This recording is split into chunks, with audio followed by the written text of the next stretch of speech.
సంవత్సరాల తరబడి ఎన్ని మందులు వాడినా మీ మోకాల నొప్పులు తగ్గట్లేదా? ప్రాణ పెయిన్ క్లినిక్ లో అత్యాధునిక చికిత్స. Welcome to Suman TV. నేను మీ సుమన్ టీవీ. కోల్కతా ఇన్సిడెంట్ కి సంబంధించినటువంటి వాటిల్లో సిబిఐ కోర్టులో కొన్ని కీలక అంశాలు బయటికి రావడం జరిగింది. అది సందీప్ రాయ్ విషయంలోనూ సందీప్ ఘోష్ విషయంలో కూడా. అయితే 30th లోపు వీటికన్నిటిని పరిగణలోకి తీసుకుని సుప్రీంకోర్టు ఎలాంటి తీర్పు ఇవ్వబోతుంది అనేటువంటి దాని మీద ప్రతి ఒక్కరికి ఆసక్తి అయితే ఉంది దీనికి సంబంధించినటువంటి విషయంలో. అయితే సిబిఐ కోర్టు ఎలాంటి విషయాల్ని రివీల్ చేయడం జరిగింది అనేది ఈరోజు మనతో పాటు హైకోర్టు అడ్వకేట్ రవీంద్రనాథ్ గారు ఉన్నారు. వారి మాటలు అడిగి తెలుసుకుందాం. Hello sir. హాయ్ అండి నాగరాజ్ గారు. Sir, CBI court Sandeep Roy, Sandeep Ghosh గురించి ఏం చెప్పడం జరిగింది అసలు? నాగరాజ్ గారు, నిన్న సందీప్ ఘోష్, అభిజిత్ మండల్ని ఇద్దరిని తీసుకొని సిబిఐ కోర్టు ప్రత్యేక న్యాయస్థానం సెల్డా కోర్టులో నిన్న ప్రవేశపెట్టడం జరిగింది. ఇందులో భాగంగా నిన్న అభిజిత్ మండలు బెయిల్కి అప్లై చేసుకున్నారు. ఆ బెయిల్ని ఏదైతే నిరాకరిస్తూ మన సెల్డా కోర్టు కీలకమైన వ్యాఖ్యలు చేసింది. అందులో ఒక వాక్యం ఏంటంటే, ఒక సెంటెన్స్ ఏంటంటే, రేరెస్ట్ రేర్ అన్నటువంటి ఒక సెంటెన్స్ వాడారండి సెల్డా కోర్టు వాళ్ళు.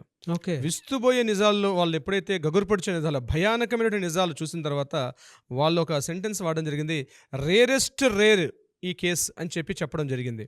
ఇందులో సిబిఐ అధికారులతో మాట్లాడిన తర్వాత మీడియా ప్రతినిధులు ఒక విషయం చెప్పారు. ఇతనికి క్యాపిటల్ పనిష్మెంట్ ఉండే అవకాశం ఉంటుంది సందీప్ ఘోష్ అని చెప్తూ కొన్ని కీలకమైనటువంటి వ్యాఖ్యలు కూడా చేశారు సెల్డా కోర్టు. సెల్డా కోర్టు చెప్పిన ఏకైక వాక్యాన్ని నేను సెంటెన్స్ యాస్టీస్గా వాడుతున్నాను.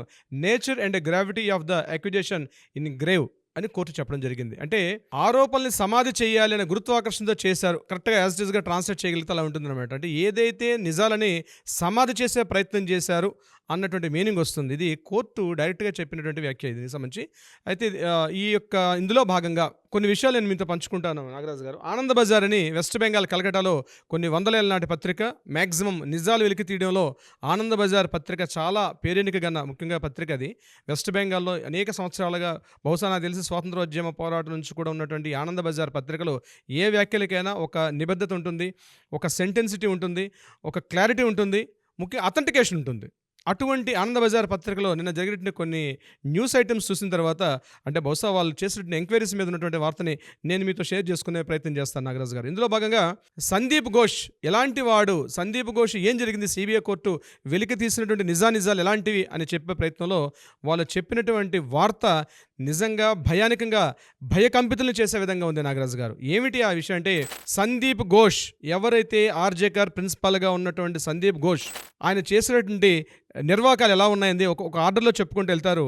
అందులో ఫస్ట్ చేసింది ఏంటంటే, ఎక్కడైతే ఆపరేషన్ థియేటర్స్ ఉంటాయో ప్రతిరోజు సాయంత్రం ఆపరేషన్ థియేటర్లో కొంతమంది కలిసి అక్కడ మందు పార్టీ చేసుకుంటారని, ముఖ్యంగా మందు, అలా విధంగా కొన్ని రకాలైన ఎన్వి ఐటమ్స్ అన్ని తీసుకుని వచ్చి అక్కడ సాయంత్రం పూట ఒక చిన్న దావత్ చేసుకుంటారు. ప్రతిరోజు సాయంత్రం ఆపరేషన్ థియేటర్లోనే చేసుకుంటారు.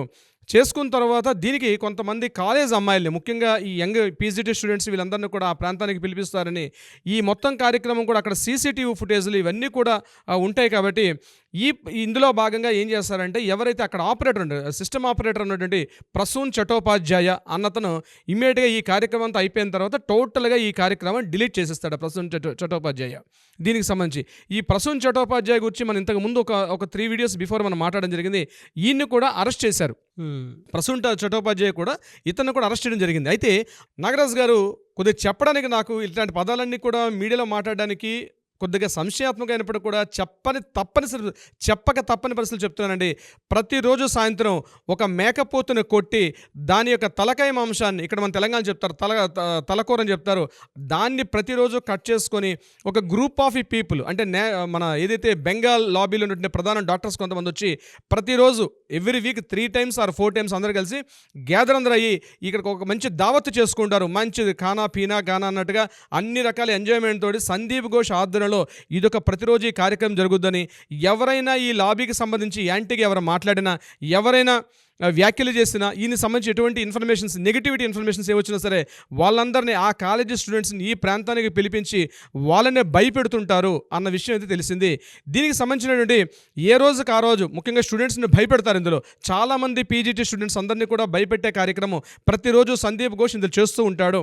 అయితే ఈ కార్యక్రమం అంతా అయిపోయిన తర్వాత వాళ్ళ మొబైల్స్ కానీ ఏవీ లేకుండా అక్కడ భయపెట్టి ఇమీడియట్గా సీసీటీవీ ఫుటేజ్లు ఏవీ లేకుండా ఎప్పటికప్పుడు ఈ ప్రసూన్ చటోపాధ్యాయ అన్న వ్యక్తి ఏం చేస్తుంటే మళ్ళీ ఎప్పటికప్పుడు డిలీట్ చేస్తూ ఉంటాడు. ఈ విషయం ప్రసూన్ చట్టోపాధ్యాయని కూర్చొని పోలీసులు సిబిఐ వాళ్ళు ఇంట్రాగేషన్ చేసినప్పుడు ఈ విషయం వెలుగులోకి వచ్చింది. అయితే ఇక్కడ అభయ్ అన్నట్టు చెప్పిన అమ్మాయిని కూడా గడిచిన ఒక 1 వీక్ బ్యాక్ ఇక్కడ ఈ ఒక్క విషయం కాదు నాగరాజు గారు, ఈ కాలేజీలో అవయవాల యొక్క స్మగ్లింగ్, ముఖ్యంగా తైవాన్ దేశానికి అవయవాల స్మగ్లింగ్ చేస్తూ ఉంటారని, ఎన్నో రకాల దుశ్చర్యలకు పాల్పడుతూ ఉంటారని, ఈ రకమైన హ్యూమన్ ట్రాఫికింగ్, చాలా ఇన్ని అరాచకాలు ఎన్ని అకృత్యాలు జరగాలో అన్ని రకాల అరాచకాలకి అకృత్యాలకి ఆర్జికర్ ప్రిన్సిపాల్గా ఉన్నటువంటి మాజీ సందీప్ ఘోష్ తన కాలేజీని అడ్డాగా చేసుకొని ఎన్నో దుశ్చర్యలకు పాల్పడుతూ ఉంటే వీటన్నిటిని అభయ కొద్ది రోజుల క్రితం ఏం చేశారంటే, ఏదైతే ఒకరోజు ఆపరేషన్ థియేటర్లో సందీప్ ఘోష్తో పాటు చేసిన అరాచకాలకి తన మొబైల్ ఫోన్ తోటి అభయ ఫోటో క్యాప్చర్ చేశారని, ఒక వీడియో క్యాప్చర్ చేశారని, ఈ విషయం తెలుసుకున్న సందీప్ ఘోష్ ఈమెను పిలిపించి గట్టిగా మందలించాడు. ఆ యొక్క ఫొటోస్ వీడియోస్ డిలీట్ చేయకపోతే నీ మీద చాలా గట్టిగా ప్రయత్నాలు చేస్తాం, నిన్ను డిస్మిస్ చేస్తాం, నీకు సర్టిఫికేట్ ఇవ్వమని చెప్పి సందీప్ ఘోష్ వ్యక్తిగతంగా అభయను బెదిరించాడని, అభయను అవమానపరిచాడని, ఒకవేళ నువ్వు చేయకపోతే నిన్ను డెఫినెట్గా ఈ కాలేజీని డిస్మిస్ చేస్తాను, నిన్ను సస్పెండ్ చేస్తాను, నీకు ఎడ్యుకేషన్లో పాస్ కాకుండా చేస్తానని అనేక రకాల సామ దాన భేద ప్రయత్నాలు చేశాడు. చిట్ట చివరగా దండోపాయం అనే కృత్యానికి సందీప్ ఘోష్ ఒడిగట్టాడు. అందులో భాగంగానే ఈ అమ్మాయి రేపుకి గురి కాబడ్డది అని ఆ పత్రికలో వచ్చిన వార్త యొక్క కథనం. సో సందీప్ ఘోష్ యొక్క అక్రమాలు ఎంత దారుణంగా ఉంటాయంటే, ఇతనికి కీలకంగా పనిచేసే వ్యక్తి ఎవరంటే సంజయ్ రాయ్. ఈ సంజయ్ రాయ్ ఏం చేశాడు, ఇతను కూడా ఒక కంప్లీట్గా ఒక నెక్రోఫిలిక్ ఉన్నటువంటి, అంటే శవాల విధానం కలిగినటువంటి ఒక మానసిక వైకల్యం చెందిన దౌర్భాగ్యుడు ఈ యొక్క సంజయ్ రాయ్. ఇతను ఏం చేశాడంటే, సంజయ్ రాయ్ మీద కూడా కథాండ వస్తూ ఆ పత్రికలో ఏం డీటెయిల్స్ ఇచ్చారంటే, సంజయ్ రాయ్ ప్రతిరోజు రాత్రి సాయంత్రం 7:30 గంటల నుంచి 8 గంటల మధ్యలో మార్చురీ హాల్ కంప్లీట్గా క్లోజ్ చేసేసిన తర్వాత ఆ ప్రాంతానికి మిడ్ నైట్ పూట వెళ్ళి శవాలతో చెప్పుకోవడం కూడా అత్యంత హేయమైనది, అత్యంత దౌర్భాగ్యమైనది, దరిద్రం కొద్ది ఈ రోజు ఎందుకు మాట్లాడాల్సి వస్తుందో నాగరాజు గారు, చెప్పుకోలేని పరిస్థితుల్లో నా నోటితో అటువంటి దౌర్భాగ్యం చెప్పుకోవాల్సిన పరిస్థితి వస్తుంది. కారణం ఏంటంటే, ఇతను మార్చురీ రూమ్లోకి వెళ్ళి అక్కడ శవాలతోటి నేను ఇంకా దాన్ని కంప్లీట్ చేయాలని అర్థం చేసుకోండి నాగరాజు గారు, అటువంటి దుశ్చర్యకి పాల్పడతాడు. ఈయన పాల్పడిన తర్వాత దాన్ని మొబైల్తో ఫొటోస్ తీసుకొని ఆ పోర్నోగ్రఫీ యాడ్స్కి వీటిని అమ్ముతాడని తెలిసి ఇందులో ఒక ఇన్ఫర్మేషన్ బయటకు వచ్చింది. ఇట్లాంటిది ఈయన ప్రతిరోజు చేస్తూ ఉంటాడని. అందుకని మార్నింగ్ 4 గంటల నిమిషాల్లో ఇతను ఎందుకు వెళ్ళాల్సి వచ్చింది, సెమినార్ హాల్లోకి వెళ్ళాడు. కారణం ఏంటంటే, ఈ కార్యక్రమం చేయడానికి వెళ్ళాడని సిబిఐకి ఇంట్రాగేషన్లో బయలుపడిన విషయం మనకి రీసెంట్గా తెలిసిన ఇన్ఫర్మేషన్లో తెలుస్తుంది. అయితే ప్రతిరోజు చాలామంది చెప్తారు, ప్రతిరోజు సాయంత్రం 7:30-8 గంటల మధ్యలో ఈ కంప్లీట్గా మార్చి రూమ్ లైట్ ఆఫ్ చేసేసినప్పుడు కూడా మరలా మార్నింగ్ 9:30-10 గంటలకు ఓపెన్ చేస్తారు. అంటే అనాథ శవాలయాలు, ఎవరూ లేనటువంటి శవాలని భద్రపరిచే గది మార్చురీ రూమ్. అంతేకాకుండా ఇన్ఫర్మేషన్ అందుకొని లేటుగా వచ్చే వాళ్ళకు కూడా బాడీస్ని భద్రపరిచే గది మార్చురీ రూమ్. అయితే ఈ మార్చురీ రూమ్ యొక్క కీస్ ఎక్కడ ఉన్నాయంటే సందీప్ ఘోష్ యొక్క ఇంట్లో దొరికాయి. ఇక్కడ వెరీ వెరీ ఇంట్రెస్టింగ్ పాయింట్ అంటే, మార్చురీ రూమ్ తాలూకా కీస్, అంటే ఆఫీస్లో ఉండాల్సిన మార్చురీ రూమ్ తాలూకా తాళాలు సందీప్ ఘోష్ ఇంట్లో ఎందుకు ఉన్నాయి? ఈ సందీప్ ఘోష్ ఇంట్లోనే కాకుండా సేమ్కి సంజయ్ రాయ్ దగ్గర కూడా దొరకడం జరిగింది ఆయన ఇంటిని రైడ్ చేసినప్పుడు. సో సిబిఐ ఇంట్రాగేషన్లో ఏదైతే మనకి ఇన్ఫర్మేషన్ దొరికిందో ఈ కీస్ అన్నవి అక్కడ ఉంటున్నాయని, ఇదే కాకుండా కొంతమంది ప్రత్యక్ష సాక్షులు చెప్పిన కథనం ఏంటంటే, ప్రతిరోజు రాత్రి చాలా సమయం వరకు కూడా మార్చి రూమ్లో ఉన్నటువంటి హాల్లో, అది ముఖ్యంగా 4th ఫ్లోర్ పైన ఉంటుంది, ఆ లైట్స్ అన్ని కూడా ఎప్పుడు ఆఫ్ చేసి ఉంటాయి కానీ మిడ్ నైట్ ఒక్కొక్కసారి బ్లింక్ అవుతూ కనిపిస్తుంటాయని, చాలాసేపు లైట్స్ ఆన్ చేసి ఉంటాయని చాలామంది ప్రత్యక్ష సాక్షులు. ఎందుకంటే మార్చి రూమ్కి వెళ్ళాలంటేనే భయానకంగా ఉన్నటువంటి రూమ్ కాబట్టి ఎవరు అటువైపు వెళ్ళడానికి సాహసించారు. కానీ మిడ్ నైట్ చాలా సమయాల్లో అక్కడ లైట్లు వెలుగుతున్నాయని ప్రత్యక్ష సాక్షులు, ఆసుపత్రి సిబ్బంది కూడా ఇంట్రాగేషన్ చేసినప్పుడు ఈ విషయాన్ని తెలియపరిచారు. అంటే ఇప్పుడు ఏదైతే సంజయ్ రాయ్ మీద అప్లికేషన్ చేస్తున్నారో, అంటే అలిగేషన్ వచ్చిందో, దీన్ని కన్ఫర్మేషన్ చేసుకునే విధంగా సిబిఐ వాళ్ళు అనేక రకాల ఆధారాలను సేకరిస్తున్నారు.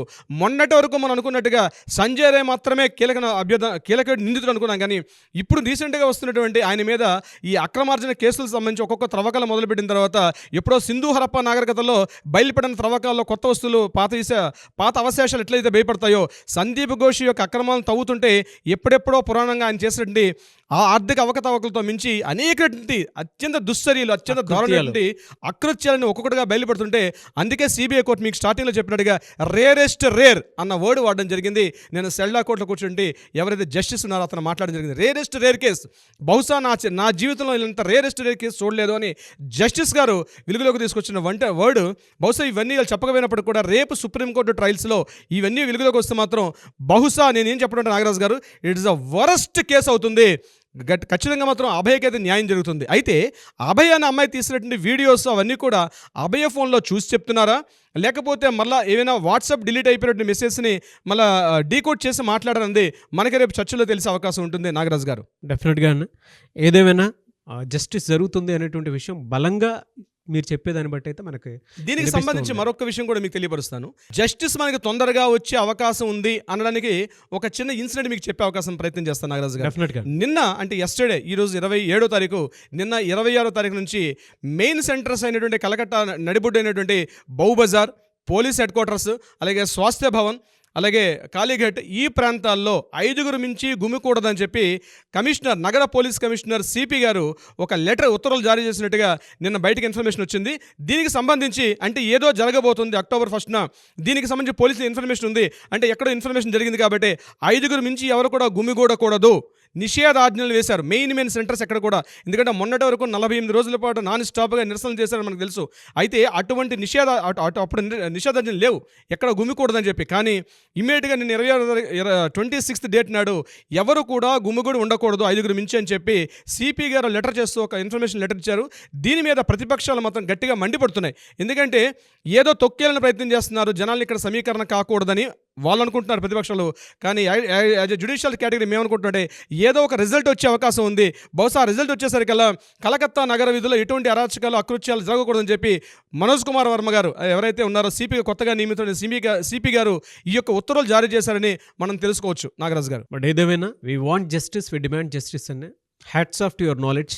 అందుకే అంటే జనరల్గా ఏదైనా అన్యాయం జరిగింది అని అంటే ఈ మధ్యకాలంలో తెలుగు రాష్ట్రాల్లో కేసు ఎప్పుడైతే మనం మాట్లాడుకోవడం జరిగిందో దీనికి సంబంధించినటువంటి వాటిలో సత్వర న్యాయం కోసం చాలామంది బాధితులు కూడా ఇవాళ అన్యాయంగా ఎవరైతే ఇరికించబడ్డారో, ఏదైనా తెలియకుండా ఏదైనా వాటిలో ఇరికించబడ్డారో, లేదు అనుకుంటే ఎవరైనా సరే మాకు అన్యాయం జరిగిందని చెప్పేసి ఫీల్ అవుతున్నారో లీగల్గా మిమ్మల్ని అప్రోచ్ అవుదామని చెప్పేసి చాలామంది వస్తున్నారు. కాంటాక్ట్ నెంబర్కి అప్రోచ్ అయ్యి. ఎనీవేస్ థ్యాంక్ యూ అండి, thank you so much Ravindranath గారు. అండ్ మనం రెగ్యులర్గా అనుకునేదే సత్వర న్యాయం అక్టోబర్ 1 లోపు ఏదో జరిగే అవకాశం ఉంటుందని చెప్పడంలో ఏమాత్రం సందేహం లేదు. ఎనీవేస్ థ్యాంక్ యూ అండి, thank you so much Ravindranath గారు. Thank you so much Nagaraju గారు.